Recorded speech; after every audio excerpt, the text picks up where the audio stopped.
Hello guys, in this video we're going to talk about swapping out or switching icons in Figma, which is very quick, and this is how you'll do it.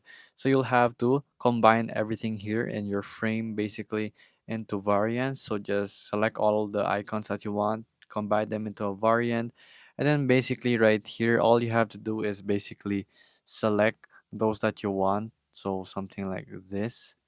So I'm using one hand, so I'm having difficulties.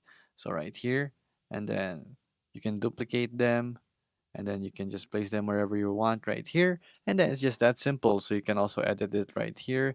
You can just select whatever you want in your own actual icons, so you'll have to locate that in your prototype or in your design, of course, so that you'll be able to edit this into any other icon that you want.